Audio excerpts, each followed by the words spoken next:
ஹalleluya ஹalleluya ஹalleluya. கர்த்தருடைய பரிசுத்த நாமத்திற்கு ஸ்தோத்திரம் உண்டாவதாக. கர்த்தருடைய கிருபையினாலே அவருக்கு ஒரு நல்ல ஒரு பரிசுத்த ஆராதனை செய்யக்கூடியான நல்ல ஒரு பாக்கியம் எனக்கு உங்களுக்கு கூட இந்த நாளிலே உண்டாயிருந்ததற்காக நானும் என் தேவனாகிய கர்த்தருக்கு ஸ்தோத்திரம் செலுத்துகிறேன். ஆயத்தப்பட்டு அவருடைய சமூகத்தில் வர வேண்டும் என்று வேத புத்தகத்திலே நாம் அப்படியாக காண்கிற ஒரு முக்கியமான காரியமாக இருக்கிறது. எந்த சூழ்நிலையாக இருந்தாலும் நம்முடைய ஆத்ம பலவீனங்களுக்கும் ஆத்ம சூழலுக்கும் சூழ்நிலைகளுக்கும் நாம் இடம் கொடுக்கிறது காரியம் அல்ல என்று கர்த்தர் நம்மிடத்தில் எதிர்பார்க்கிற ஒரு காரியமாக இருக்கிறது. அதற்காக என் ஆண்டவருக்கு நானும் ஸ்தோத்திரம் செலுத்துகிறேன். இந்த காலத்திலும் கூட அடியாளம் தேவனுடைய கிருபையினாலே ராக்காலங்களை காத்திருந்து ஆயத்தப்பட்டு கர்த்தருடைய ஆராதனை செய்யவும் ஆராதனை நடத்தவும் தேவனாகிய கர்த்தருக்கு பலப்பட்டு கடந்து வந்து தேவனாகிய கர்த்தருக்கு ஒரு ஆராதனை செய்யக்கூடியான ஒரு நல்ல பாக்கியத்தை தேவனாகிய கர்த்தர் இந்த நாளிலும் எனக்கு கூட தந்திருக்கிறார். அவருக்காக என் ஆண்டவருக்கு நான் ஸ்தோத்திரம் செலுத்துகிறேன். நான் பொதுவாக ஞாயிற்றுக்கிழமை ஆராதனைக்காக ராக்காலங்கள்ல எல்லா சூழ்நிலைகளும் நான் ஆயத்தப்பட்டு நான் எப்பொழுது கலந்து வருகிறவனாக இருக்கிறேன். அதுக்காக ஆண்டவருக்கு ஸ்தோத்திரம் செலுத்துகிறேன். பாடல் பகுதிக்காக செய்தியின் பகுதிக்காக ஒவ்வொரு பகுதிக்காகவும் முந்தின நாள் இரவுல விசேஷமாக நாட்கள் அதிகமாக தேவ சமூகத்திலே நாம் காத்திருந்து அதற்காக ஆயத்தப்பட்டு தேவ சமூகத்திலிருந்து செய்தி கிடைத்து தேவ சமூகத்தினுடைய கர்த்தர் வார்த்தை தந்து அந்த வார்த்தைகளுக்காக திரும்பவும் தேவசனாத்தில் முழங்கால் படியிட்டு காத்திருந்து ஆண்டவரத்திலிருந்து அவராக தொடரக்கூடிய வார்த்தைகளை கர்த்தருக்கு சித்தமான வார்த்தைகளை பெற்று தேவ சமூகத்திலே கடந்து வந்து அதை பிரசங்கிக்கிறது வழக்கமாயிருக்கிறது என்பதை நீங்கள் அறிந்திருக்கிறீர்கள். கேட்கிறவர்களும் அறிந்திருப்பார்கள். அதற்காக என் தேவனை நான் ஸ்தோத்திரிக்கிறேன். அது மாத்திரமல்ல, அந்த பாடல் பகுதிக்காக கூட கடந்து வந்து நான் இங்க அமர்ந்திருந்து ஸ்தோத்திரத்தோடு கூட பாடல்களை தேவ சமூகத்தில் நான் தெரிவு செய்கிறதும் என்னுடைய வழக்கமாக இருக்கிறது. என் தேவனை நான் அதற்காக ஸ்தோத்திரிக்கிறேன். இன்றைக்கு சூழ்நிலை நிமித்தம் மிகுந்த ஒரு கடைசி மனுஷர்களில நான் கடந்து வந்து இங்க இவ்வளவு ஆராதனைக்கு ஆயத்தப்பட வேண்டியது இருந்தபடினால எல்லாத்தையும் திருவந்தெல்லாம் நான் ஆயத்தம் பண்ணி விட்டு நான் கீழே உட்கார்ந்து பார்த்த பொழுது பத்தாக ஒரு நிமிஷம் தான் இருந்தது. ஆனபடினால பாடலை சூஸ் பண்ணுவதற்கு தெரிந்து கொள்வதற்கு சமயங்களில் ஒரே ஒரு சின்ன ஜபம் ஆண்டவர் சமூகத்தில் ஜெபித்தேன். கர்த்தாவே, எல்லா சூழ்நிலையும் கர்த்தர் அறிந்திருக்கிறேன். இந்த காலத்துக்கு இந்த நேரத்துக்கு இந்த பரிசுத்த ஆராதனைக்கு வேண்டிய நல்ல பாடல்களை தேவனாக கர்த்தர் நீரே தெரிவு செய்து எனக்கு கட்டளையாக என்று கேட்டுவிட்டு நான் ஆராதனை ஆரம்பித்து விட்டேன். பாடல்கள் பகுதி வந்த பொழுது இன்றைக்கு பாருங்க, ஒவ்வொரு பாடல்களையும் கர்த்தர் குறிப்பாக எனக்கு உணர்த்தி கொடுத்து அந்த பாடலுடைய பொருள் உணர்ந்து அதை பாடுபடியாக தேவனாக கர்த்தர் அதிகமாக இந்த நாளில் என்ன செய்தார்? கருத்தோடும் ஆவியோடும் அதை உணர்ந்து பாடக்கூடியான கிருபை எனக்கு செய்தார். இந்த கால சூழ்நிலைகளை கர்த்தர் தாமே பிள்ளைகள் தாமே அறிந்திருக்கிறேன். இந்த காலத்துக்கு ஏற்ற பாடலாக அவைகள் இருந்தது. அது ஒவ்வொரு வார்த்தைகளும் நம்மை தொடர்புபடுத்தி நம்முடைய கால சூழ்நிலை தொடர்புபடுத்தி நம்மை அதை உணரச் செய்து உணர்ந்து நன்றி பெருக்கோடு கர்த்தருக்கு அந்த பாடல்களை பாடுபடியாக என் தேவனாகிய கர்த்தர் தாமே எனக்கு கிருபை செய்தார். உங்களுக்கும் அது நன்றாக இருந்திருக்கும் என்று நானும் நம்புகிறேன். அதற்காக நான் ஆண்டவருக்கு ஸ்தோத்திரம் செலுத்துகிறேன். பாடல் முடிந்து நான் அல்லேலூயா போடுகிற பொழுது இங்க இருக்கிற தேவனுடைய பிள்ளைகளை பார்த்து விசேஷமாக ஒருவரை கூப்பிட்டு அல்லேலூயா சொல்லுகிறேன் என்று சொல்லி எதிர்மறையாக நான் அல்லேலூயா சொன்னேன். அதற்காக ஆண்டவருக்கு நான் ஸ்தோத்திரம் செலுத்துகிறேன். அப்படி சொல்லிவிட்டு மனசுக்குள்ளே சந்தோஷப்பட்டு அதற்காக நான் சிரித்துக் கொண்டு அடுத்த பாடல் பாடிக்கொண்டிருக்கிற பொழுது கர்த்தர் எனக்கு ஒரு வெளிப்படுத்தலை கொடுத்தார். அதை உங்கள் மத்தியிலே பகிர்ந்து கொள்வதற்கு கர்த்தர் எனக்கு தயவு செய்வாராக. நான் கண்ட அந்த வெளிப்படுத்தல அந்த தரிசனத்துல பரலோகம் திறந்திருக்கிறதை காண்கிறேன். அங்கே பிதாவாகிய தேவன் ஒரு பெரிய சிங்காசனத்திலே ஹalleluya அவர் உட்கார்ந்திருக்கிறார். மிகவும் மகிமை பொருந்தியவராக உட்கார்ந்திருக்கிறார். அவருக்கு முன்பாக வலதுபுறமாக ஒரு பெரிய ஒரு பரிசுத்தவான்கள் கூட்டம், மீட்கப்பட்டவர்களின் கூட்டம், பூமியிலிருந்து மீட்கப்பட்டவர்கள் ரட்சிக்கப்பட்டவர்களின் கூட்டம், ரெண்டு பக்கத்திலும் இடதுபுறமும் வலதுபுறமாக என்ன செய்கிறார்கள்? அவர்கள் மிகுந்த தூய்மையான வெண்மையான வஸ்திரத்தை அவர்கள் அணிந்திருந்து ஒரு அங்கே அவர்கள் தரித்திருந்து அவர்கள் கையில பலவிதமான வார்த்தைகளை கொடுத்து அவர்களை இசைத்து அங்கே நிற்கிறது மாத்திரமல்ல, அவர்கள் முறையாக அவர்கள் என்ன செய்கிறார்கள், மாறி மாறி இந்த தேவனுக்கு அங்கே மிகுந்த உற்சாகத்தோடு கூட அவர்கள் அல்லேலூயா அல்லேலூயா என்று மாறி மாறி அவர்களுக்காக சொல்லுகிறதை, அவர்கள் சத்தமிட்டு அவர்களுடைய ஆர்ப்பரிக்கிறதை, தேவனை மகிமைப்படுத்துகிறார். ஒரு மகிமை உள்ள காட்சியை என் தேவனாய் கர்த்தர் இரண்டாவது பாடல் நடந்து கொண்டிருக்கிற பொழுது என் தேவனாய் கர்த்தர் தாமே எனக்கு அப்படி பிரதிச்சயமாக அதை காணும்படியாக என் தேவனாய் கர்த்தர் செய்தார். அதற்காக என் தேவனை நான் அதிகமாக நான் என்ன செய்கிறேன், நான் சோத்திருக்கிறேன்.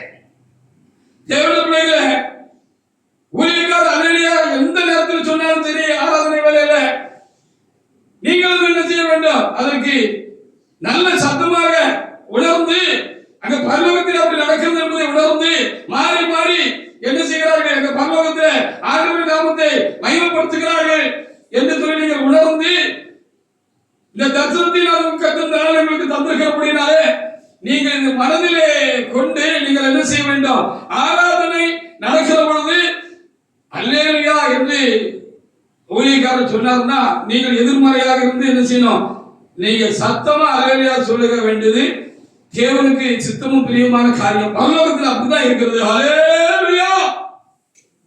பரலோகத்தில் போய் எப்படி நம்ம காரியங்கள் இருக்கணுங்கிறதுக்கு நமக்கு பயிற்சி கொடுக்கிறதுக்கு தான் நமக்கு சபையை நல்ல ஒரு சபையை தந்து அந்த சபையில கர்த்தர் நமக்கு ஆராதனைகளையும் எல்லா காரியங்களையும் தந்து இங்க கொண்டு வந்து வச்சிருக்கிறார். அதை நம்ம தெளிவா அறிந்து கொள்ளலாம். ஆண்டவர் துதிப்பிரியராக இருக்கிறார். அவரை துதிக்கிறது அவருக்கு பிரியமான ஒன்றாக இருக்கிறது என்று சொல்லி நான் பார்க்க முடிந்தது. அதற்காக ஆண்டவருக்கு நான் அதிகமாக நான் என்ன செய்கிறேன், ஸ்தோத்திரம் செலுத்துகிறேன். ஆண்டவரே, தேவ சமுத்திர கடந்த தேவனுடைய பிள்ளைகளே, இந்த காலங்கள் யாக்கோபுக்கு இக்கட்டு காலம் என்று சொன்னது போல தேவனை சிநேகிக்கிறவர்களுக்கு, சபையை சிநேகிக்கிறவர்களுக்கு, சத்தியத்துக்காக உறுதியுள்ளவர்களாக இருக்கிறவர்களுக்கு ஒரு இக்கட்டான காலம் தான் என்று சொல்லி நாம் மறந்திருக்கிறோம். இந்த இக்கட்டான காலத்திலும் தேவனாய் கர்த்தர் நம்மோடு கூட இருக்கிற அனுபவம் தான் நமக்கு ஒரு பெரிய பலமாக இருக்கிறது.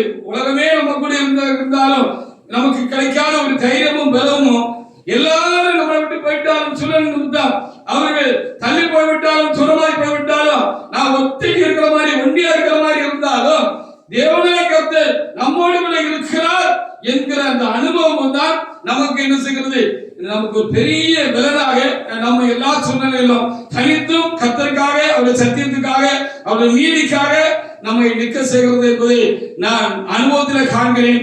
அதற்காக என் தேவனுக்கு நான் ஸ்தோத்திரம் செலுத்துகிறேன். அப்படி பாடல் வந்து கொண்டிருக்கிற பொழுது கர்த்தர் சொன்னாரு, என்ன எங்க வெளியிலே தேடிட்டு இருக்க, நான் உனக்குள்ளதான் இருக்கேன் அப்படின்னு சொன்னார். ஹல்லேலூயா. அதுக்காக ஆண்டவருக்கு நான் ஸ்தோத்திரம் செலுத்துகிறேன். நீங்க வெளியிலே தேடிட்டு இருக்கீங்க, நான் உனக்குள்ளதான் இருக்கிறேன். வெளியிலிருந்து உன்னோட பேசுகிற அனுபவத்துல நீ இல்ல, நானும் இல்ல, உனக்குள்ள இருந்து நான் பேசுகிறவரா இருக்கிறேன், நான் உனக்குள்ள இருக்கிறேன்னு சொல்லி அவர் ஒரு சிரிப்பு சிரிச்சாரு பாருங்க. அதை நான் ஆவியில பார்த்தேன். ஹல்லேலூயா. நான் எனக்கு உண்டாயிருந்த எல்லா மன பாதிப்புகளும் எங்க போச்சுன்னே எனக்கு தெரியல. அதனாலதான் நான் எவ்வளவு நெருக்கத்தில் இருக்கிறேன். சாத்தானுடைய கையாட்களாக இருக்கிறதான பொல்லாத மனிதர்களும் எவ்வளவு என்னை நெருக்குகிறார்கள் என்று சொல்லி எனக்கு அருகாமையில் இருக்கிறவர்களுக்கு, எனக்கு அருமையானவர்களுக்கு, நெருக்கமானவர்களுக்கு தெரியும். அவர்களுடைய நெருக்கத்தில் நான் நொறுங்கி போய்விடாதபடிக்கு, கொரிந்திய புத்தகத்திலே பவுல் சொன்னது போல நெருங்கி போய்விடாதபடிக்கு என்ன செய்கிறேன், நான் நிற்கிறேன். ஹல்லேலூயா. அதுக்காக என் தேவனாய் கர்த்தருக்கு நான் ஸ்தோத்திரம் செலுத்துகிறேன். என்னதான் செய்யட்டுமே, மனிதன் சாத்தானும் திட்டம் போட்டு என்ன வேணாலும் செய்யட்டும். ஒரு உண்மையாக நீங்கள் நானும் தேவ சமூகத்துல கர்த்தருக்கு பயந்து அவருடைய கரத்தில் நாம் இருப்போம். அவருக்கு நாம் ஒப்புக் கொடுத்தவர்களாக எந்த ஒரு காரியத்திற்கும் ஆண்டவருக்கு காத்திருக்கிறோம். காத்திருந்து தான் எதையும் ரொம்ப கவனமாக எச்சரிக்கையாக நாம் அதை தொடர்கிறோம் என்று சொல்லி நீங்கள் நானும் வைத்துக் கொள்வோம். கண்டிப்பாக தேவனாய் கர்த்தர் என்ன செய்வார், நம்முடைய ஆத்மாவை தொடுகிறதுக்கு மாத்திரம் கர்த்தர் விட மாட்டாரு. யோபுக்கு இவ்வளவோ நெருக்கம் வந்துச்சு வாழ்க்கையில. பிள்ளைகளை தொட்டா, சொத்து பத்தை தொட்டா, மிருக ஜீவங்களை தொட்டா, மனைவிய சுவாசம் வேறுபட்டு போச்சு. வந்து நண்பர்களும் அவரை குத்தி கிளறிட்டாங்க. இருந்த வெந்த புண்ணுல வேலை பாய்ச்சல போல குத்தி கிளறிட்டாங்க. ஆனாலும் கர்த்தர் அவரோடு கூட இருந்தார், அவருக்குள்ளாக இருந்தார். அவருக்குள்ளாக இருந்து நமக்குள்ள வார்த்தைகளை யோபன் வாயிலிருந்து உதிர்க்க செய்தார். இதெல்லாம் ஒரு பெரிய நமக்கு நம்பிக்கைக்கும் பலமாக இருக்கிற ஒரு முக்கியமான ஒரு காரியமாக இருக்கிறது. அந்த அனுபவங்களை வழியாக அதை கடந்து ஊடுருவி கடந்து போகக்கூடியான காரியங்களும் ஒரு நல்ல கிறிஸ்தவனுக்கு, உண்மை உள்ள ஒரு ஊழியக்காரனுக்கு, தேவ ஜனங்களுக்கு வருகிறது என்பது மறுக்க முடியாததாக இருக்கிறது. அப்பொழுதுதான் அந்த யோபுவின் தேவன் நமக்குள்ளே இருக்கிறார் என்பதை நாம் உணர்ந்து பார்த்து தேவ பலத்துக்காக நாம் ஆண்டவருக்கு நன்றி செலுத்தப்படுகிறது. எப்படியும் கர்த்தர் பரிசுத்த நாளில் எல்லா சூழ்நிலைக்கு மத்தியிலும் கர்த்தருக்கு ஒரு மகிமை உள்ள ஆராதனை செய்வோம். மகிழ்ச்சியோடும் தேவாவின் நிறைவோடு பலத்தோடும் தேவாராதனை செய்யும் கர்த்தர் நமக்கு தந்தை கிருபை எண்ணி திருமய தேவனுக்கு நான் அதிகமாக நான் சோதனை செலுத்துகிறேன். இந்த நாளுக்குரிய வார்த்தைகளுக்காக நான் தேவ சமூகத்திலே காத்திருந்த பொழுது என் தேவனாய கர்த்தர் ஒரு வார்த்தையை எனக்கு கொடுத்தார். அந்த வார்த்தையை முன்னிட்டு தேவன் தருகிற வார்த்தைகளை நான் உங்களோடு சேர்ந்து தியானிக்க என் தேவனாய கர்த்தர் தாமே எனக்கும் உங்களுக்கும் கேட்கிற யாருக்கும் கூட கர்த்தர் உதவி செய்வாராக. சங்கீத புஸ்தகத்துல 90வது சங்கீதத்துல 15வது வசனத்தை ஒரு தேவனோடு கூட எழுந்து நின்று வாசிக்கலாம்.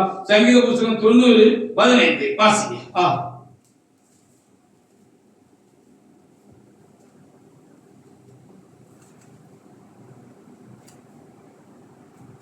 சங்கீத புஸ்தகம் 90:15.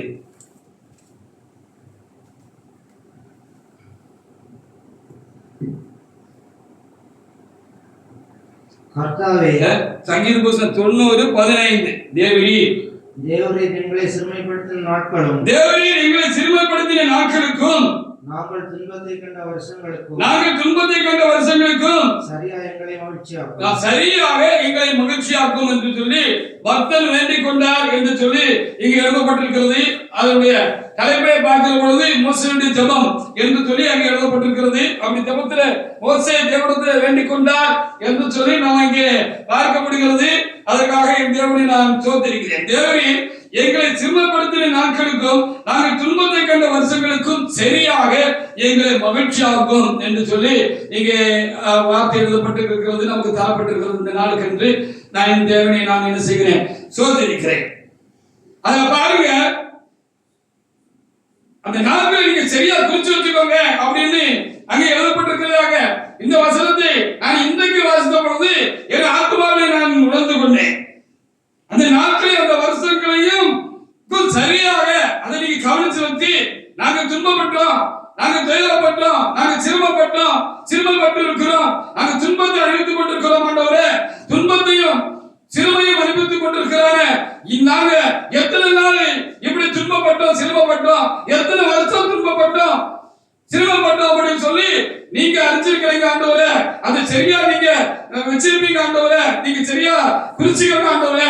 அதற்கு சரியாக ஒரு நாளிகை கூட குறையாத அளவுக்கு இதுல இருந்து எங்களை நீங்க கைதூக்கி விட்டு இந்த சூழ்நிலையெல்லாம் தேவனாய கர்த்தர் எங்களுக்கு மாற்றி கொடுத்து நீங்க என்ன செய்யணும், எங்களை சந்தோஷப்படுத்தணும் ஆண்டவரே, எங்களை மகிழ்ச்சி படுத்தணும் ஆண்டவரே என்று சொல்லி அந்த விண்ணப்பத்திலே மோசே தேவனிடத்திலே வேண்டிக் கொண்டார் என்று சொல்லப்பட்டிருக்கிறது.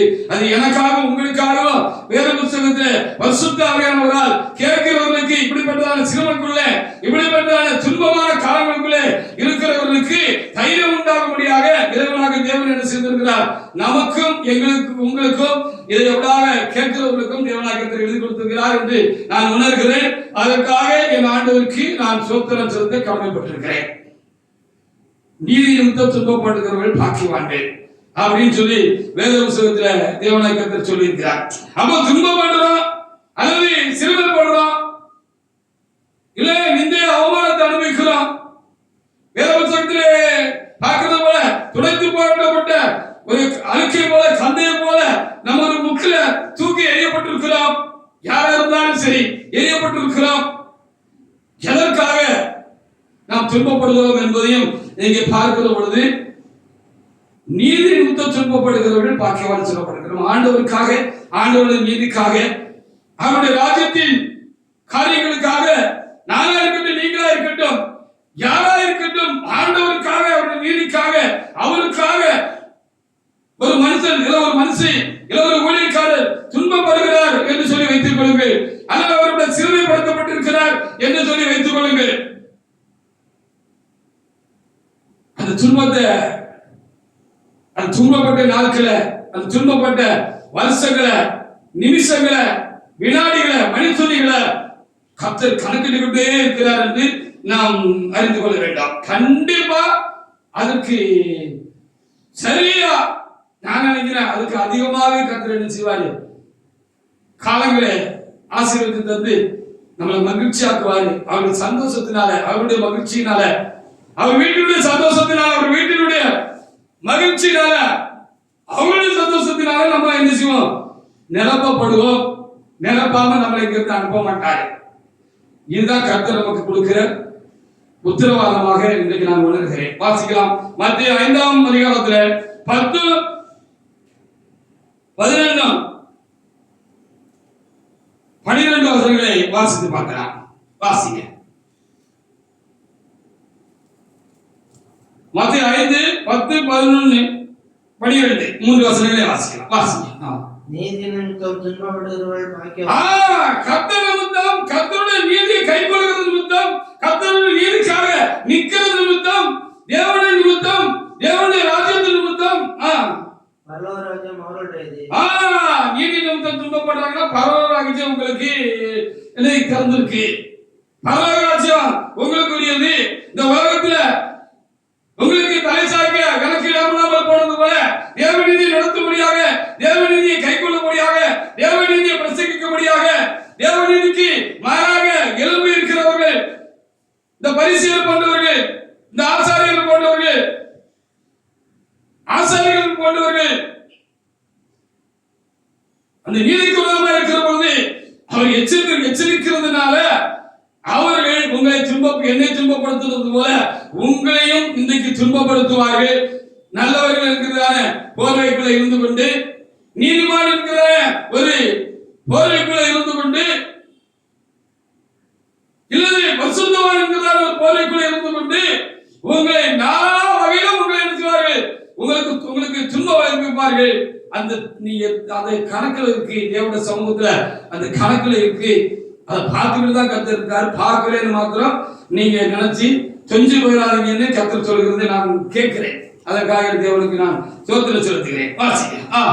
என் நிமித்தம் உங்களை நிந்தித்து ஆண்டவர் நிமித்தம் உங்களை நிந்தித்து துன்பப்படுத்தி பலவிதமான தீமையான மொழிகளை உங்கள் பேரில் பலவிதமான தீமையான மொழிகளை உங்கள் பேரில் பொய்யாய் சொல்வார்களே. ஆனால் எப்படி சொன்னா பொய்யாய் சொல்வார்கள். ஆனா அவர் சொல்றபடி நீங்க இல்லாத இருந்தோ, நீங்க செய்யாத காரியத்தை, உங்ககிட்ட இல்லாத காரியத்தை, நீங்க செய்யாத காரியத்தை உங்க மேல அவங்க பழி போட்டு சுமத்தி மக்களை நம்ப வச்சாலும் பாக்கியவான்களாய் இருப்பீர்கள். அதுக்காக நீங்க துஞ்சு போறீங்க.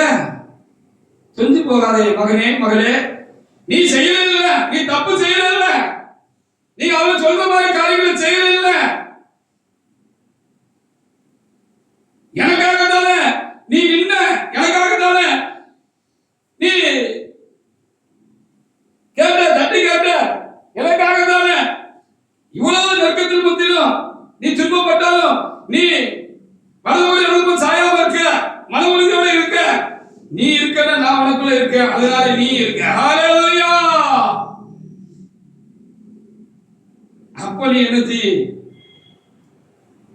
நீ பாக்கியவான் அப்படின்னு திரும்பவும் சொல்றாரு. வாசிங்க. சந்தோஷப்பட்டு கை கொடுங்கள்.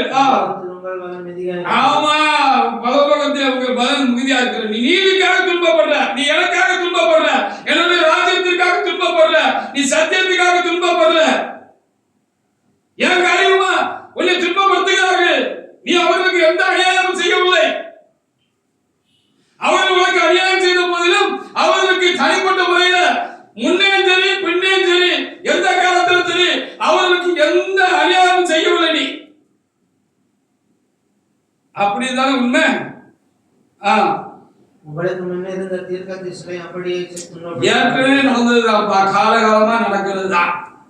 நான் வர்றதுக்கு முன்னாலே நடந்துச்சு, நான் வந்தப்பவும் நடந்துச்சு, எனக்கே நடந்துச்சு, உனக்கு நடக்கும் தானே, ஏற்கனவே சொல்லியிருக்கேன் தானே, சொல்லியிருக்கேன் சொல்லலையா அப்படின்னு நீதி நிமித்தம் துன்பப்படுகிற எனக்கு மாத்திரமல்ல எல்லாருக்கும், யார் யாரெல்லாம் நீதிக்காக துன்பப்படுகிறார்களோ, தேவனுக்காக துன்பப்படுகிறார்கள், துன்பப்படுத்தப்படுகிறார்களோ அவருக்கெல்லாம் கர்த்தர் கேட்கிறது காதுல ஒலிக்குது எனக்கு. ஹல்லேலூயா. உங்களுக்கு கேக்குதா? கேட்கணும். ஹல்லேலூயா. பச்சை மரத்துக்கு இந்த பாடுகள் என்று சொன்னால் பட்ட மரத்துக்கு எவ்வளவு பாடு இருக்கிற மாதிரி தேவாதி தேவனே மனுஷனா வந்துட்ட பொழுது அவருடைய தேவன், அந்த தேவாதி தேவனே மனுஷன் கையில நீதி நிமித்தம் துன்பப்படுவதற்கு ஒப்பு கொடுத்துட்ட போது அந்த மனுஷனுக்குள்ள இருந்த சாத்தா எழுப்பி உக்கரம் கொண்டு அவருக்கு செய்யாத தீமையா நமக்கு செஞ்சிட போறா.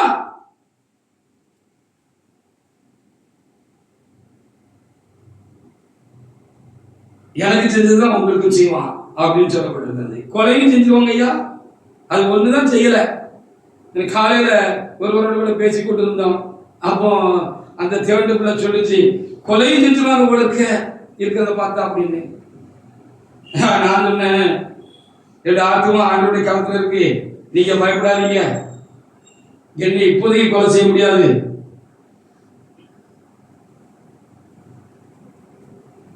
நான் அவருக்கு செஞ்சு முடிக்க வேண்டிய வேலைகள்லாம் இருக்கு. அது அவரு திட்டம் பண்ணி தீர்மானம் பண்ணி வைத்திருக்கிறாரு. உலக தோற்றத்துக்கு முன்பாக திட்டம் தீர்மானம் பண்ண காரியம், உன் தாயில் வயிற்று உருவாக்க நான் உன்னை பேர் சொல்லி அழைத்தேன், உன்னை தெரிந்து கொண்டேன் என்று வேதம் சொல்லுகிறது. என்னை கொண்டு என்ன செய்யணும்னு கர்த்தர் திட்டம் பண்ணி தீர்மானம் பண்ணி வச்சிருக்கிறாரு. அதை முடிக்கிற வரைக்கும் என் ஆத்மாவையும் கை வைக்க முடியாது, என் உயிருக்கும் உழ வைக்க முடியாது. அது முடித்த பிறகு அன்னைக்கு அந்த யூதர்கள் தானே, சொந்த ஜனங்கள் தானே இயேசுவை பிடிச்சி சிலுவையில் அரைச்சி கொண்டாங்க. அந்த பழி எங்கள் மேல எங்கள் சந்ததி மேல இருக்கட்டும் சொன்னவங்களே யாரு? முன்ன நின்றவங்க யாரு? அந்த யூத ஜனங்கள் தானே, அந்த ஆசாரியர்கள் தானே, அந்த சேன தலைவர்கள் தானே அப்படின்னு சொல்லி நம்ம எண்ணி பார்க்க வேண்டியது ரொம்ப அவசியமான ஒரு காரியமா இருக்கிறது. அப்போ நமக்கு நம்பிக்கை ஊட்டக்கூடிய ஒரு வார்த்தை எனக்கு மாத்திரம் கேட்கிற ஒவ்வொருவருக்கும் கற்றுக் கொடுக்கிறார்.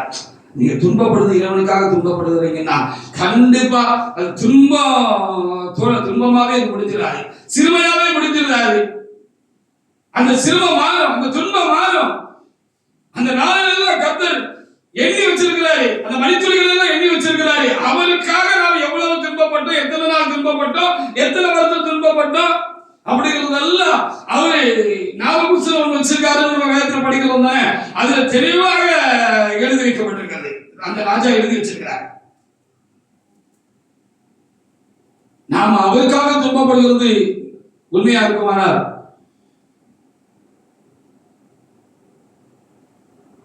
நம்மள சேற்றில மிதிச்சு நம்மள குப்பையில தூக்கி எரிஞ்சு போட்ட மாதிரி மனிதர்கள் நமக்கு ஒரு நிலையை உண்டாக்கிட்டாங்கனாலும் குப்பையிலிருந்து சிறுவனை தூக்கி பெரியவனாக்கு கர்த்தர் நம்மளோட இருக்கிறார். அப்போ அதுக்கு கரெக்டா சரியா இருக்க மகிழ்ச்சியாக்கணும் ஒரு கேட்டுக்கிட்டாரு. ஹல்லேலூயா. நான் என்ன அதுக்கு அதிகமாகவே மகிழ்ச்சியாக்குவார். அந்த அப்படி ஒரு சந்தோஷத்தை நமக்கு தருவார். அந்த சந்தோஷமான காலங்கள்ல நம்ம என்ன செய்ய போறோம்? அந்த அன்புள்ள இறைவன் நம்மளோட வாழ்க்கையில கூட இருந்து நம்மளை அப்படிப்பட்டதான துன்பத்தில் இருந்தோம், துக்கத்தில் இருந்தோம், அப்படிப்பட்டதான தீமைகளில் இருந்தோம், சிறுமையான காலங்களில் இருந்தோம், நம்மளை உயர்த்தின கர்த்தருடைய கிருபையும் காரியங்களை எண்ணி நம்ம என்ன செய்ய போறோம்? அவருக்கு அதிகமா சந்தோஷமா நம்ம என்ன செய்ய போறோம்? நம்ம நன்றி செலுத்த போகிறோம். இதான் கடந்த காலம், இதுதான் இனி வருங்காலம். மத்தேயு 25:21 ஒரு தேவனுடைய எடுத்து வாசித்து பார்க்கலாம். வாசித்து பாருங்க. மத்தேயு 25:21.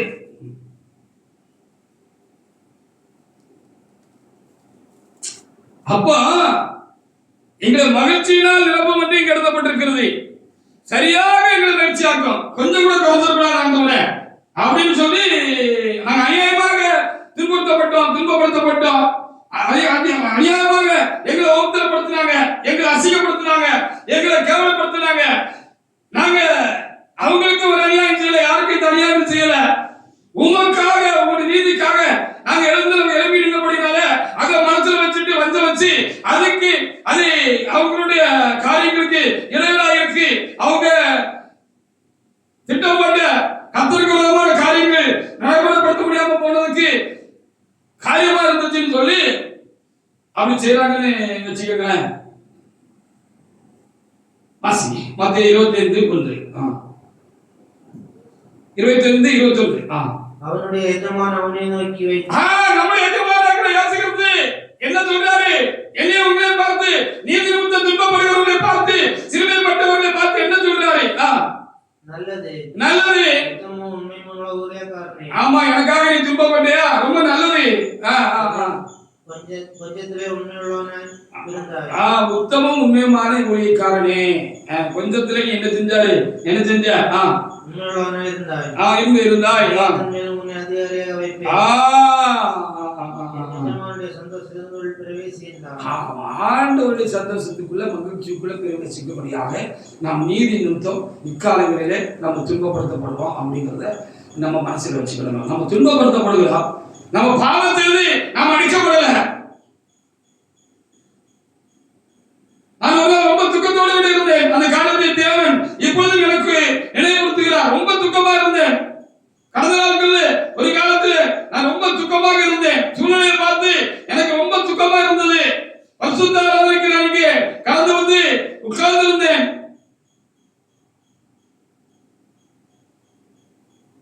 ரொம்ப துக்கமா இருந்தேன். அந்த அளவுக்கு சூழ்நிலையினுடைய தாக்கம் என்னை பாதிச்சிருந்துச்சு. திடீர்னு கர்த்தர் எதிர்பாராம என்கிட்ட சடக்கு நேரக்குள்ள இருந்து பேசினாரு. அது இப்பவும் கர்த்தர் எனக்கு நினைவுபடுத்துகிறதுக்காக இந்த காலத்துக்கும் அது சரியா இருக்கிறது. நீ பாவம் செய்தியா அப்படின்னு நான் கேட்டாரு. கொஞ்சம் கூட தாமதிக்கல. எனக்குள்ள இருந்து தகாதுன்னு நான் ஆண்டவருக்கு ரிப்பீட் பண்ணது எனக்கு இப்பவும் உணர்றேன். நீ பாவம் செய்தியா அப்படின்னு இல்ல அப்படின்னு தபாரு வந்துட்டு. அப்போ பொறுமையாரு, அமைதியாரு, நான் எல்லாத்தையும் பார்த்துட்டு தான் கேட்டாரு. அதை திரும்பவும் இப்ப எனக்கு நினைவுபடுத்துறாரு. தேவனுடைய நீங்கள் யாரா இருந்தாலும் சொல்லலாம், நீ தேவனுக்காக உங்களுக்குள்ளாக துன்பமும் உங்களை துன்பப்படுத்துவர்கள் நீங்க தப்பு பண்ணி தப்புக்காக துன்பப்படுத்தல, தங்களுடைய தப்புக்கு நம்ம உடனே அவங்களுடைய தப்புக்கு காலகாலமாக நாம உடந்தையா இல்லாம நமக்கு என்னன்னு போகாம நம்ம அவங்களுக்கு சிம்ம சொப்பனமா கடந்த காலத்துல இருந்ததுனால நம்மளை எப்படியாவது தொலைச்சி கட்டிடணும் அப்படின்னு கங்கணம் கட்டி செஞ்ச தப்பு காணாதுன்னு தப்பு மேல தப்பு செஞ்சுட்டு இருக்காங்க. அப்படிங்கிறது தான் உண்மைன்னு சொல்லி நம்ம உணர வேண்டியதா இருக்கிறது. அப்போ அவருடைய சந்தோஷம், இறைவனுடைய சந்தோஷத்துக்குள்ள நம்ம பேசிக்க போறோமா?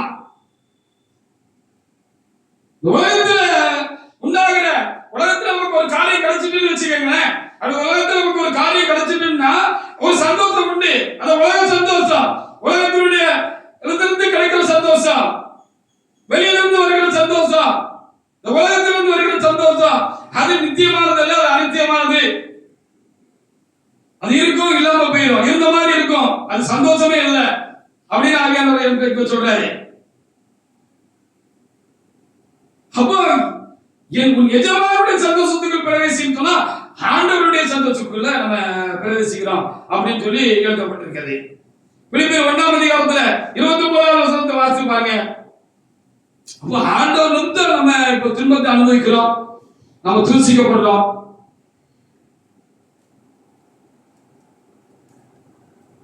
நாம் பாவிகளை போல சித்தரிக்கப்படுகிறோம், காட்டப்படுகிறோம், காண்பிக்கப்படுகிறோம்.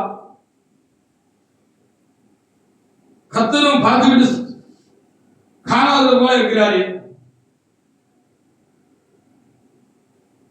அப்போ சங்கீதம் 90:15 எனக்கு தான் உங்களுக்கு தான். வாசிங்க பிலிப்பியர் 1:29.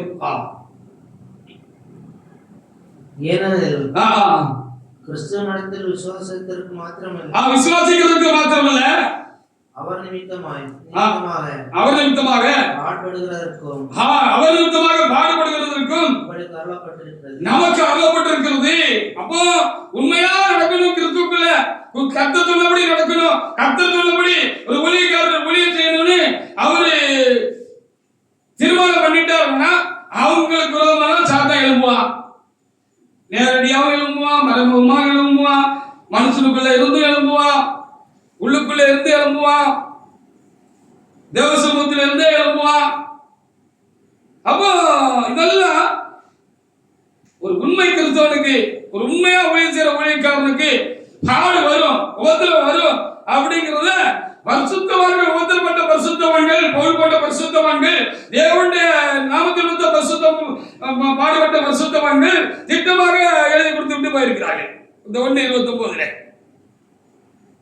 ஏழை கிறிஸ்தவத்தில் விசுவாசிக்கிறதுக்கு மாத்திரமல்ல, அவர் நிமித்தம் அவர் விசுவாசிட்டீங்க, அவர் வழியில் நடக்கணும்னு மனமுடியா இருக்கிறீங்க,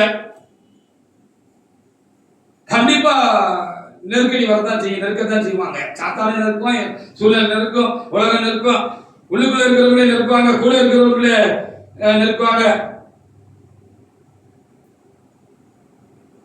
அப்ப 28 வாசி பாருங்க. அப்போ மிரட்சியா தான் இருக்கும், மிரட்சியா இருக்கும் நமக்கு. அப்ப மறல வேண்டாம், மறல வேண்டாம், உங்களுக்குள்ளே மறலாதீங்க அப்படின்னு அவர் எழுதி வச்சுட்டு போயிருக்கிறார். வாசிங்க 28. நீங்கள் மறலாதிருக்கிறது, நீங்கள் மறலாதிருக்கிறது, அவர்கள் கெட்டு போகிறது, அவங்க துன்பப்படுறவங்க கெட்டு போறதுக்கு எழுதிருக்கு. வேண்டாம், கெட்டு போக வேண்டாம், நல்லாவே இருக்கட்டும் அப்படின்னு நாம நினைப்போம். நீங்கள் ரட்சிக்கப்படுகிறது, நம்ம இன்னும் கர்த்தருக்குள்ள தேர்ச்சி அடைகிறதற்கும் கர்த்தருக்குள்ள பலப்படுவதற்கும் இதுவும் தேவனுடைய செயல், அத்தாட்சியா இருக்கிறது இதுவும் தேவனுடைய செயல் தான் அப்படின்னு சொல்லி இருக்கிறாங்க. நம்ம துன்பப்படணுங்கிறது தேவனுடைய செயல் தான் சொல்லப்பட்டிருக்கிறது. அது நடக்கும்னு தெளிவாக ஆண்டவர் சொல்லி வச்சிருக்கிறாரு. பொதுவா பாருங்களேன், நேர்மையா இருக்கிற அதிகாரிகளுக்கு உலகத்துல கூட நெருக்கங்கள் அதிகமாக இருக்கிறது. எந்த துறையில இருக்கட்டும், போலீஸ் துறையில இருக்கட்டும், இல்ல எந்த ஒரு அரசு அலுவலகங்கள்ல, இல்ல தனியார் வேலை பார்க்கறது நல்ல உயர்ந்த ஸ்தானத்துல இருக்கிறவங்க ஒரு நேர்மை உள்ள அதிகாரியா இருக்கிறாங்கன்னு வச்சுக்கோங்களேன், அவங்களுக்கு எதிரி யாரு தெரியுமா?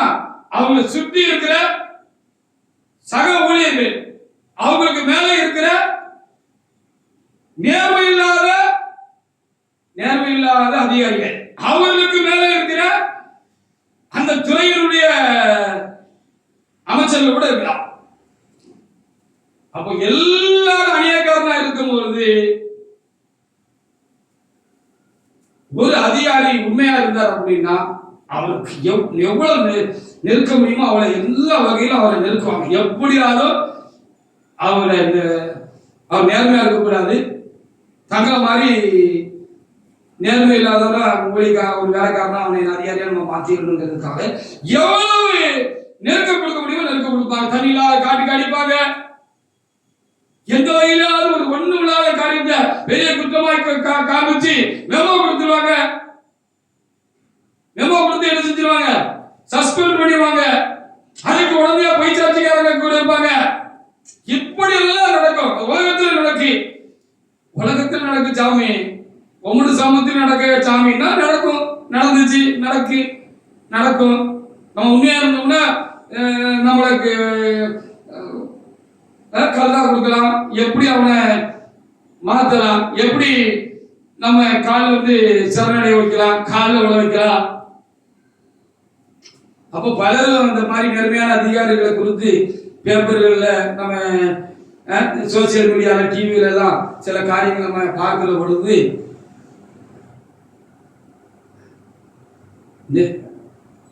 ஊரோட ஒத்து போடும், உலகத்தோட ஒத்துட்டு போடும் அப்படின்னு மனநிலையில மென்டாலிட்டியில இருப்பாங்கல்ல, அவங்கள என்ன சொல்லுவாங்க தெரியுமா? அவங்க என்ன சொல்லுவாங்க தெரியுமா? இவருக்கு எதுக்கு தேவையில்லாது,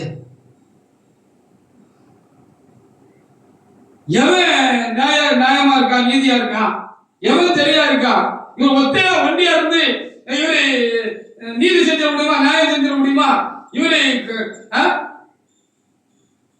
இவன் என்ன செய்ய முடியும்? நமக்குன்னு இவ்வளவு போக வேண்டியதானே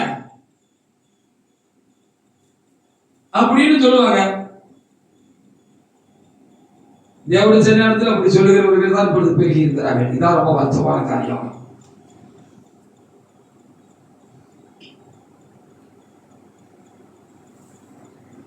பொய்ய உண்மை மாதிரி சோடிச்சு, உண்மைய பொய் மாதிரி சோடிக்கிறதுல இப்ப நம்மவர்கள் ரொம்ப கைது இருந்தவங்களா ஆயிட்டாங்க. சாத்தாளுக்கே இப்ப உங்களை பார்த்தா பயமா இருப்பான். ஆமா, ஒரு முறை தலைமையா சொன்ன ஒரு காரியம் எனக்கு நினைவு வருது. பசுத்தாக இப்பொழுது அதை நினைவுபடுத்துறதுக்காக நானும் என் தேவனுக்கு ஸ்தோத்திரம் செலுத்துகிறேன். ஒரு நாள் சாத்தா கண்ணத்துல கை வச்சுட்டு ரொம்ப சுகமா உட்கார்ந்து இருந்தானா. தாத்தா சாசு வல சேர்ப்பான். நமக்கு எல்லா பேரும் தெரியும். சாத்தானை பத்தி விவரமா நமக்கு தெரியுமே. சாத்தானை பத்தி எனக்கு நல்லா தெரியும். சௌத்திரம் இருக்கட்டும். அப்போ கண்ணத்துல கை வச்சுட்டு உட்கார்ந்து இருந்தானா. அப்போ ஆண்டவர் பார்த்து கேட்டான், ஏன்பா கண்ணத்துல கை வச்சிருக்க? என்ன தோத்துட்டியாவே அப்படின்னு. நான் தான் தோக்கிற கட்சியாச்சு ஆண்டவரே, நான் தோத்துக்கிட்டு தான் இருக்கேன். அப்ப பிறகு அதுக்காக வருத்தமா இருக்கியா? அதுக்காக வருத்தமா இல்ல ஆண்டவரே, நீங்க தான் சிலுவையில எல்லாத்தையும் ஜெயிச்சிட்டீங்களே. என்னத்துக்குப்பா நீ இவ்வளவு கவலையா இருக்க? உன் காலம் முடியலையே, இன்னும் கொஞ்ச காலம் உனக்கு இருக்க. இன்னும் இந்த உலகம் உன் கையில தானே இருக்கு. அப்படி இருக்கேன்னா வாங்க சாமி அப்படின்னு சொல்லுப்பா, ஏப்பா அப்படி இருக்க அப்படின்னு ஏசப்பா கேட்டான். அதெல்லாம் ஒண்ணு இல்ல சாமி, இந்த கிறிஸ்தவன் சொல்லிட்டு தான் பாருங்க, உங்க பேரை வச்சிருக்கான் பாருங்க, இந்த சபைக்கு போறான் பாருங்க, இந்த ஆவிக்குரியவன் சொல்றான் பாருங்க, இவன் செய்யறதெல்லாம் செஞ்சுட்டு கடைசி சபையில போய் கேவலம் வழிபடுறான் சாமி. சாசு அப்படி செஞ்சுட்டா, சாசு என்னை எப்படி பேச வச்சுட்டா, சாசு என்னை சண்டை போட வச்சுட்டா, சாசு என் கொண்டாடி அடிக்க வச்சுட்டா, சாசு எப்படி செஞ்சுட்டான்னு சொல்லி அவன் செஞ்சுட்டு கேவலம் வழிபடுறான் ஆண்டவன் அப்படின்னு சொன்னதாக்கா ஐயா சிரிப்பா சொன்னாங்க கதை. அதனால சாசுக்கே அடியா சொல்லி கொடுக்கிற அளவுக்கு பலர் தேறிட்டாங்க. ஆமா, உண்மை என்றைக்கும் மறைந்திருக்கிறது இல்லை, சில காலம் மறைந்திருக்கும்.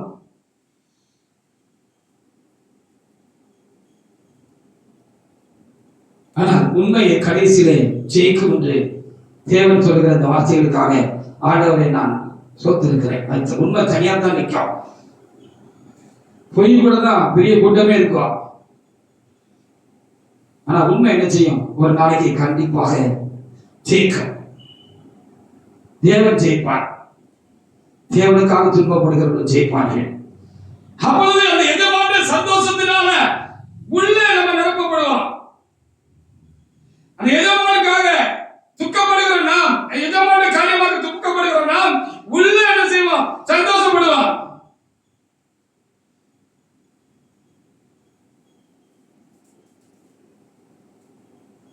ஒன்று பேதுரு 2:19 வாசிங்க. 1 பேதுரு 2:19.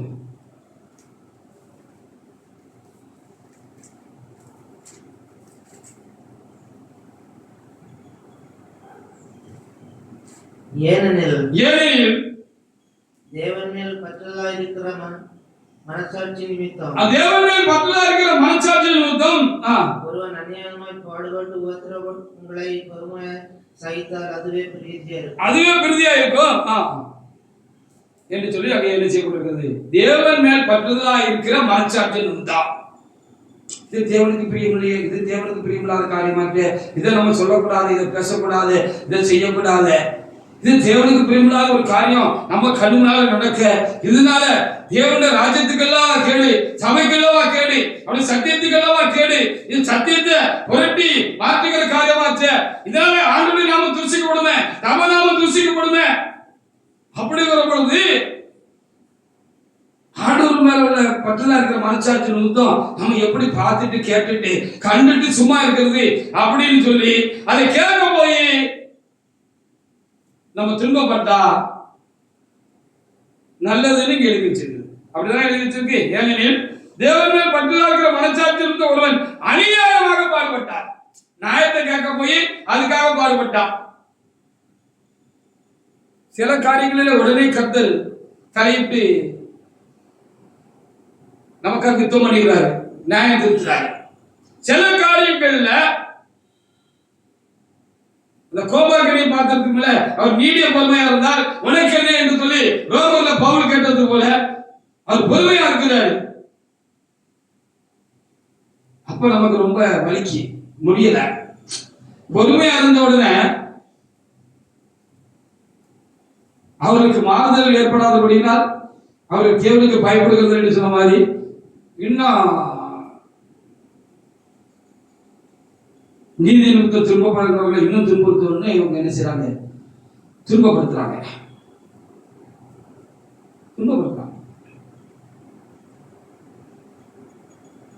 அது நல்லதுக்கு இல்லை.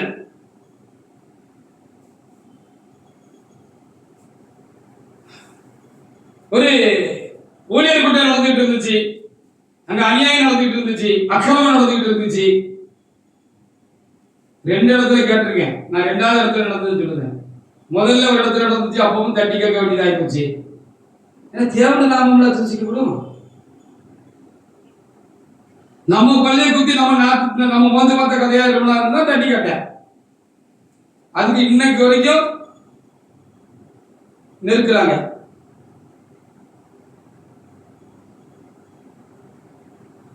நான் இப்ப சொன்னது 2வது சம்பவத்துல இன்னொரு இடத்துல ஊழியமானம் நடந்துச்சு.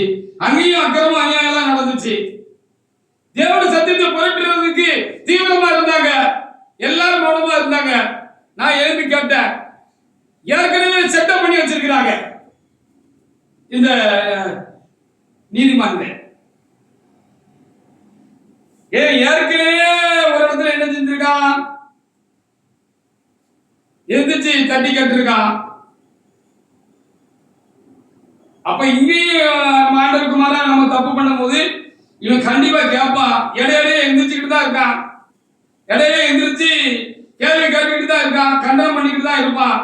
இன்னைக்கு பெரிய முக்கியமான தீமைகள் எல்லாம், வேத பொருட்கள் எல்லாம் நம்ம இப்போ அரங்கேற்ற வேண்டியிருக்கு. அப்போ இவன் எழுந்திருப்பான், இவனை பேச விட்டுறக்கூடாது அப்படின்னு முன்னக்கூட்டியே செட்டப் பண்ணி வச்சுட்டாங்க நீதிமன்றம். நான் எந்திரிச்சு கோபமா தான் பேசினேன். எப்படிப்பா கோபப்படாம இருக்கிறது? உன் வீட்டுக்கு ஒருத்தன் தீ வச்சுட்டான்னா வாயில வயிற்றுல அடிச்சுக்கிட்டு நீ கதற மாட்டியா? பாவி இப்படி செஞ்சுட்டேன்னு கூப்பிட மாட்டீங்களா?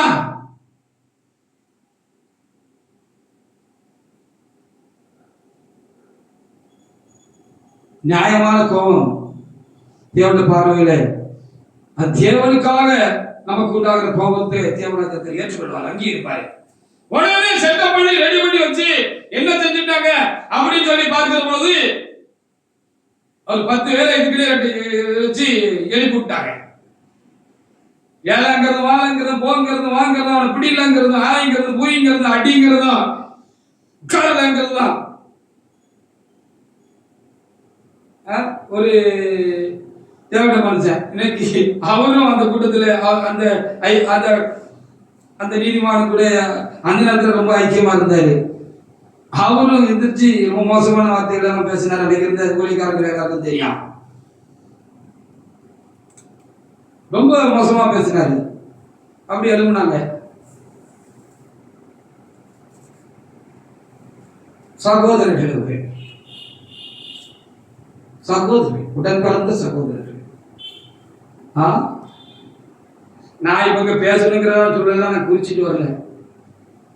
என்னுடைய மனோநிலை எந்த அளவுக்கு இருந்ததுங்கிறது எனக்கும் தேவனுக்கும் தான் தெரியும். இது இப்ப சொல்ற எந்த பிரசங்கத்துல சொல்லிட்டு வர நிறைய எந்த ஒரு காரியமும் மண்டைகளை வச்சுட்டு வந்த காரியம் கிடையாது. இங்க வந்து சொல்லணும்னு நினைச்ச காரியங்கள் இங்க வந்த உடனே கர்த்தர் எல்லாத்தையும் கொண்டு வராது. நினைவுல, வாயில, வார்த்தையில.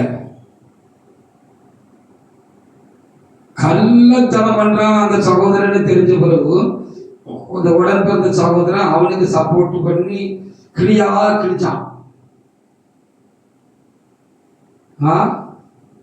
என்ன நடந்துச்சு தெரியுமா? கொஞ்ச நாள்ல 2 பேரும் இன்னைக்கு வரைக்கும் எதிரியா இருக்காங்க. ஜென்ம விரோதிகள் ஆயிட்டான். ஒரு கால் சேர மாட்டாங்கிற அளவுக்கு 2 பேரையும் அங்க செஞ்ச அந்த அநியாயத்திற்காக கர்த்தருடைய காரியங்களுக்காக நீதி கட்ட ஊழியக்காரனுக்கு விரோதமாக அவங்க எழுப்பின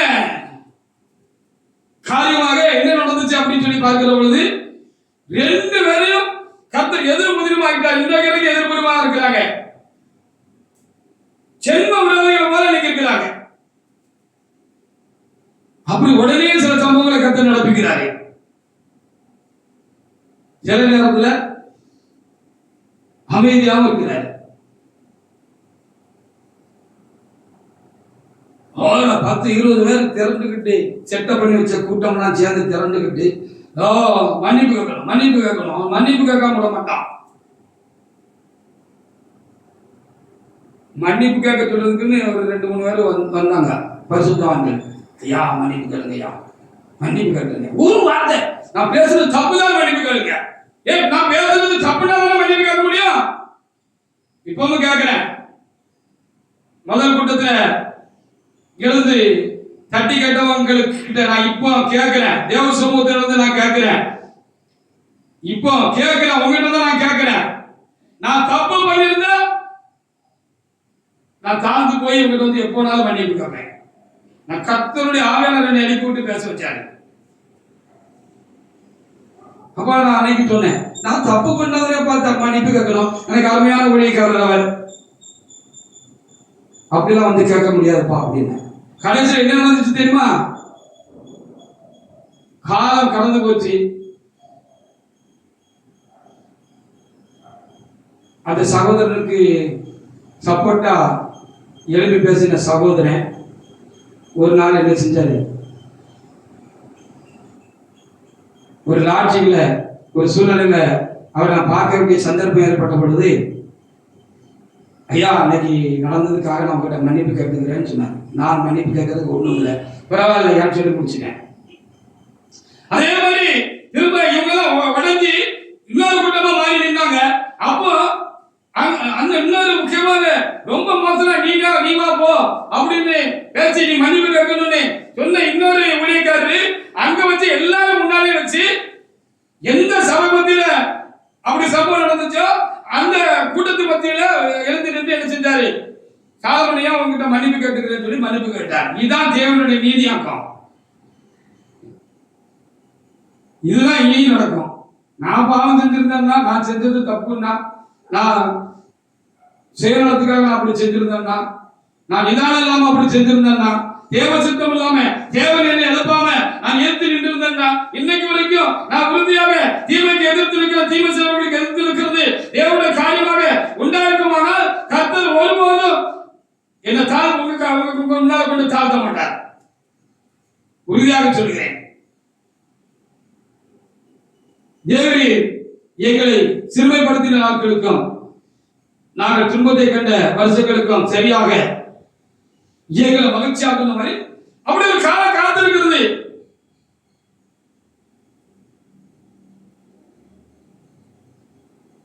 பார்க்கறதுக்கு எல்லாருக்கும் என்னென்ன எப்படி தெரியும் தெரியுமா? நான் ஏதோ பாவம் செஞ்சு அடிக்கப்பட்டு இருக்கோன்னு தெரியும்.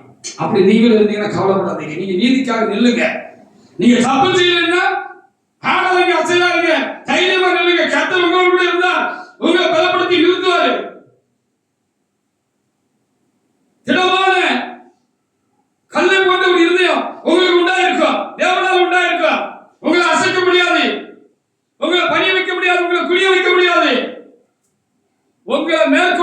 முடியாது, உங்களை தொட முடியாது. உங்களுடைய உலகில கெடுக்க கொள்ளலாம். ஆமா, லூக்கா 9:23 வாசிங்க. லூக்கா 9:23.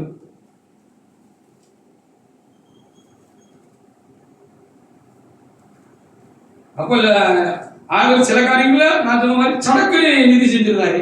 சில காரியங்கள்ல அவர் பொறுமையா இருக்கிறார்களுக்காக அவர் துன்மார்க்கமான செயல்பாடுகளை துன்மார்க்கத்தை அவர் கேட்காம விட்டுருக்காரு அப்படின்னு அர்த்தம் இல்ல. அதான் ரொம்ப ஆபத்தானது. நீங்க என்ன வம்பு தும்பு எல்லாம் செஞ்சுக்கிட்டே இருப்பீங்க, அதுக்கு எந்த ஒரு பாதிப்பு உங்களுக்கு இல்ல. அவன் இன்னும் தைரியம் கொண்டு திரும்ப திரும்ப துணிகரமான காரியங்களை செய்றீங்க. அது ரொம்ப ஆபத்தானது, வேண்டாம்னு நினைக்கிறேன். தேவனத்துல மனம் திரும்புவது நல்லது, தேவனத்துல உங்களை தாழ்த்துகிறது நல்லது, சரி பண்ணக்கூடிய வேண்டிய காரியங்களை சரி பண்ணி கொடுக்கிறது நல்லது, மன்னிப்பு கேட்க வேண்டிய மன்னிப்பு கேட்கறது நல்லது, தனிப்பட்ட முறையில் மன்னிப்பு கேட்க வேண்டிய காரியங்களை மன்னிப்பு கேட்கறது உங்களுக்கு நல்லது.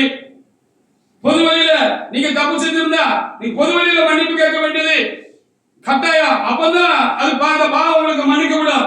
பொது வழியில செஞ்சுட்டு ரகசியமா நீங்க வந்து மன்னிப்பு கேட்டீங்கன்னா கர்த்தர் அதை ஒப்புக்கொள்ள மாட்டார், ஏற்றுக்கொள்ள மாட்டார். நீதி உள்ளவர். அவளை பிடிச்சி அப்போஸ்தலர் 16 போக அடிச்சு அந்த ரோம கூட்டம் ராணுவ கூட்டம் சிறையில போட்டாங்க. மறுநாள் அவரை ரிலீஸ் பண்ணிட்டாங்க. அவங்களுக்கு விடுவிச்சிருக்க போக சொல்லுங்க சொன்னாரு, சொல்லி அனுப்பிட்டாரு ரோம சேனாதிபதி அந்த ராணுவ கூட்டமா. அப்ப பவுல் ஒரு நீதி கேட்டாரு. நேற்று எங்களை எல்லாரும் முன்னால எல்லா மக்களுக்கு முன்னால தப்பு செய்யாத இருக்கிற தப்பு செஞ்ச மாதிரி எல்லா பொதுஜனங்களுக்கு முன்னால எங்களை அடிச்சு நீங்க என்ன செஞ்சீங்க, எங்களை துன்புறுத்தி எங்களை ஜெயில கொண்டு போட்டு கல்வத்துல எங்களை தொங்க விட்டுட்டீங்க. இப்ப என்ன ரகசியமா வந்து எங்களை விடுதலை ஆக்குறீங்க அப்படின்னு சொல்லி எவன் எங்களை ஜெயில கொண்டு அநியாயமா போட்டானா அவன் வந்து எங்கிட்ட தயவா கேட்டுக்கொள்ளட்டும், அப்பதான் நாங்க வெளியே போகணும்னு அவர் ஒரு நியாயம் கேட்டார். அவரே அப்படி கேட்டார்னா ஆண்டவர் நீங்க பொது ஜனங்களுக்கு முன்னால செய்யக்கூடாத தப்பெல்லாம் செஞ்சு சபையை அசிங்கப்படுத்தி பரிசுத்தவான்களை அசிங்கப்படுத்தி தேவனால் தெரிந்து கொள்ளப்பட்ட தேவனப்படுத்தி காலை தொட்டு கும்பிட்டு அவங்களை அசிங்கப்படுத்தி சேர் போட்டு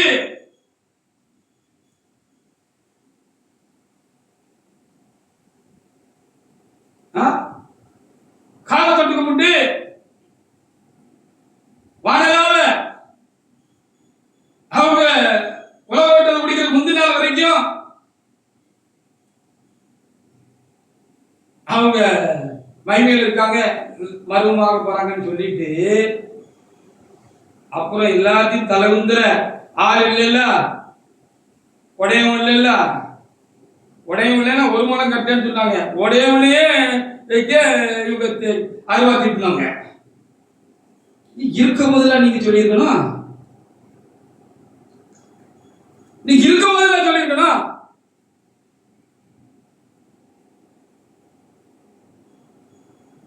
வாசிங்க ஐயா.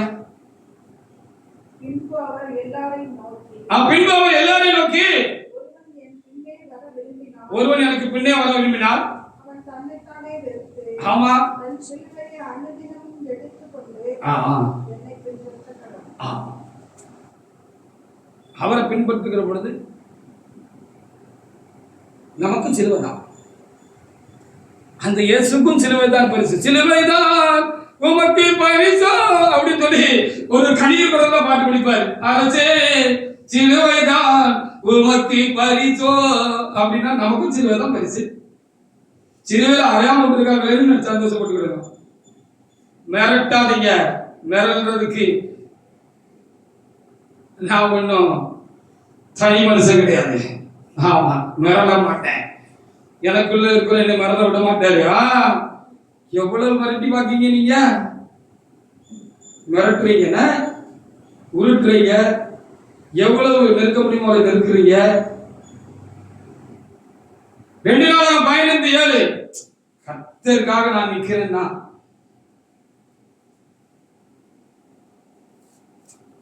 என் முகங்கள் பிரகாசிக்கும்படியாக உங்கள் தலையை உயர்த்துவார்கள்.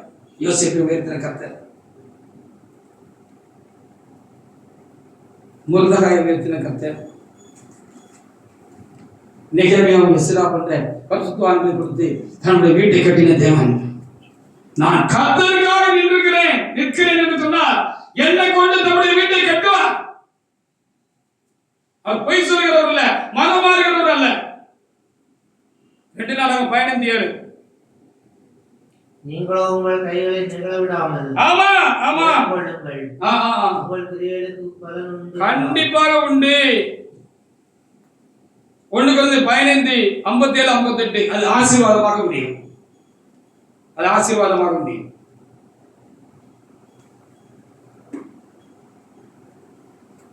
அது ஆசீர்வாதமாக முடியும். வாசிங்க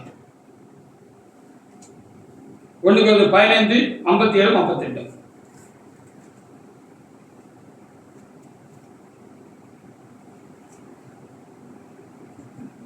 நம்முடைய கர்த்தராகிய இயேசு கிறிஸ்துவினாலே நமக்கு ஜெயம் கொடுக்கிறது. ஆமா, ஆண்டவர் ஜெயம் கொடுப்பார். ஆண்டவருக்காக துன்பப்படுகிறோம், அவருடைய நீதிக்காக நாம் துன்பப்படுகிறோம், தாக்கப்படுகிறோம், சிறுமைப்பட்டு இருக்கிறோம், துக்கப்படுகிறோம், வேதனைப்படுகிறோம், உபத்திரப்படுகிறோம் என்று சொன்னால் நமக்கு ஜெயம் கிடைக்கும். எனக்கு பிரியமான சகோதரரே, ஆண்டவரே எனக்கு பிரியமான சகோதரரே, கர்த்தருக்குள் நீங்கள் படுகிற நீங்கள்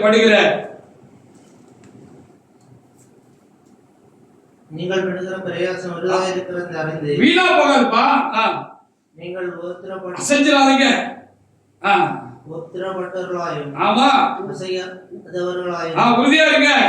கர்த்தருடைய கிரியையிலே நீங்க செய்வதே செஞ்சுக்கிட்டு இருக்கீங்கன்னு ஆரம்பிச்சிருக்காரு. ஹalleluya. என் நிலையில உங்களை ஒரு ஆள் இருக்கட்டும், துண்டகால துணியகால இதுக்குள்ள நீங்க ஓடி போயிருப்பீங்க. ஆனா நீங்க என்ன நெருக்கல, எனக்குள்ள இருக்கிற தேவனை நெருக்கிறீங்க. தேவனை நீங்க நெருக்க முடியாது, நொறுங்கி போறீங்க. எனக்குள்ள தேவன் இருக்கிறார், எனக்குள்ள பரிசுத்தமுள்ள தேவன் இருக்கிறார்.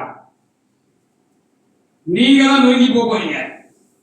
உங்களுக்கு கிடைத்த இரக்கமான காலங்கள், சகலமான காலங்களை நீங்க துரிதமான காரியங்களை தொடர்ந்து செய்கிறதுக்கு நீங்க பிரயாசப்படாதீங்க. அவ்வளவுதான் நான் உங்களுக்கு சொல்றேன். வெளிப்படுத்தல் 7:17 இந்த காலத்திலும் அழாத சாலமோன் அப்படின்னு சொல்லி என் கண்ணீரை துடைக்கிறதுக்கு என் தேவன் என் கூட இருக்கிறார். அவர் என்ன கண்ணீரை துடைக்கிறதுனால தான் நான் என்னால தேவசமத்துல தைரியமா நிற்க முடியுது. எல்லாரையும் துரத்தி விட்டுட்டா என்ன விரட்டிலான்னு பாக்கீங்களோ, ஓட விட்டுலான்னு பாக்கீங்களோ? விரட்டி பாருங்க, ஓட விட்டு பாருங்க. உங்க பாவம் பூர்ண விட்டு போகாதபடி எச்சரிக்கையாயிருங்க. வாசி வெளிப்படுத்தல் 7:17 சிங்காசனத்தின் மேல் வீற்றிருக்கிற ஆட்டுக்குட்டியானவரே, ஆமா இவர்களை மேய்த்து ஆமா இவர்களை ஜீவத்தண்ணீருள்ள ஊற்றண்டைக்கு நடத்துவார். ஆமா, ஜீவத்தண்ணீருள்ள ஊற்றண்டைக்கு நடத்துவார். தேவன் தாமே இவருடைய கண்ணீர் யாவையும் துடைப்பார். தேவனே அவர் கண்ணீர் தான் துடைப்பாரு. தேவனுக்காக நிற்கிறவரோட கண்ணீர், துன்பப்படுகிறவரோட கண்ணீரை கர்த்தர் என்ன செய்வாரு, துடைப்பாரு அப்படின்னு ரொம்ப தெளிவாக என்ன செய்யப்பட்டிருக்கிறது. நமக்கு இங்க 7:17 இருக்கு. சிங்காசன மத்தியில் இருக்க ஆட்டுக்குட்டியானவரே இவங்களை மேய்க்கிறார், நம்மளை நடத்துறாரு வச்சுக்கிறேன். எந்த தேவன் நடத்துறாரு வைங்களேன். நான் வாய்த்திருந்தா தேவனுக்காக வாய்த்திருக்கேன்னு வச்சுக்கங்களேன். நான் பேசுறா பிரசங்கிட்டா தேவனுக்காக பிரசங்கிக்கிறேன் வைங்களேன். தேவனுக்கு அம்பாசிடரா இருந்து நான் பேசுறேன்னு வச்சுக்கங்களேன். தேவனுடைய வார்த்தைன்னு வச்சுக்கங்களேன்.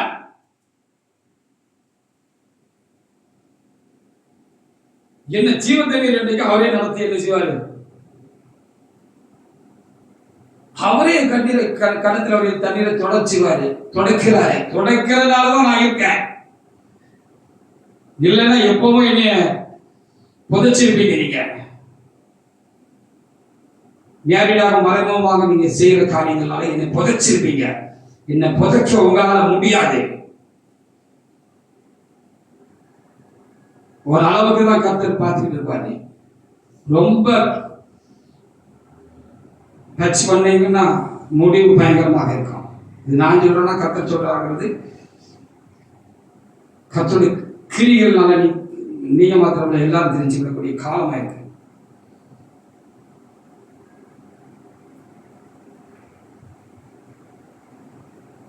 எல்லாம் ஆண்டவருக்கு தெரியும். நடக்கிறதுக்கு முன்னாடியே தெரியும், நடக்கிற பொழுது தெரியும், நடக்க போறது ஆண்டவருக்கு தெரியும்.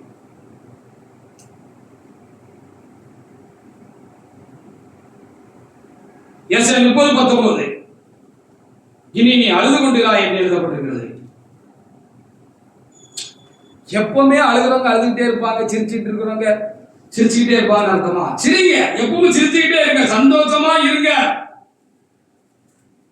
அநியாயம் செஞ்சுட்டு தேவனுக்கு ரொம்ப பாவம் செஞ்சுட்டு தேவனுக்கு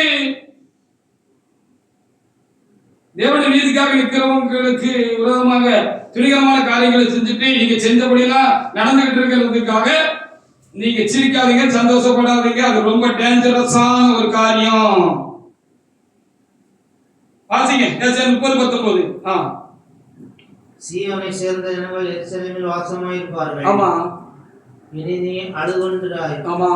உன் கூப்பிடுதலின் சத்தத்துக்கு அவர் உனக்காய் இறங்கி உனக்கு இறங்கி அதை கேட்ட உடனே உனக்கு மறுவுத்தர் அருள்வார். கண்டிப்பா மறுவுத்தர் அருள்வார். லேட்டாக பாதிக்கப்பட்டவங்களுக்கு ஆசீர்வாதம், லேட்டாக துணிகரமானவங்களுக்கு அது ரொம்ப வருத்தம். வேண்டாம்.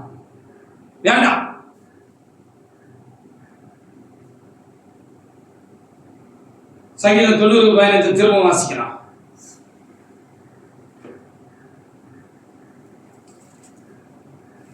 சங்கீதம் 90:15. தேவரே எங்களை சிறுமைப்படுத்தும் நாட்களுக்கும் நாங்கள் துன்பத்தை கண்ட வருஷங்களுக்கும் சரியாய் எங்களை மகிழ்ச்சியாகும். கண்டிப்பா கர்த்தர் அதை செய்வார். தேவனுக்காக ஒருவர் துன்பப்படுகிறார் சொன்னா எனக்கு மாத்திரமல்ல, உங்களுக்கு மாத்திரமல்ல, கேட்கிற யாருக்கும் பார்க்கிற யாருக்கும் கண்டிப்பா கர்த்தர் அதை செய்வாரு. அதனால நீங்க மன உறுதியா இருங்க.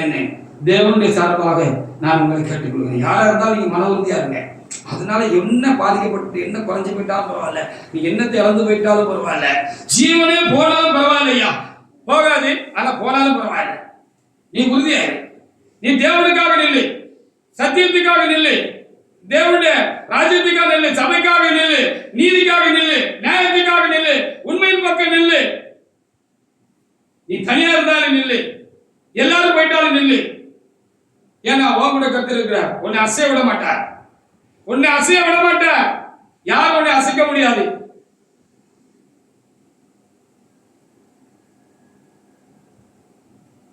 ஆனபடினால் தேவனுக்காக துன்பம் அடைக்கிறவர்களே, நீங்கள் யாரா இருந்தாலும் சரி, இந்த வார்த்தையை நீங்கள் கேட்கிற பொழுது உங்களுக்கு பலனுண்டாக கர்த்தர் தந்த இந்த வார்த்தைக்காக நான் தேவனை சோதரிக்கிறேன். சாட்சி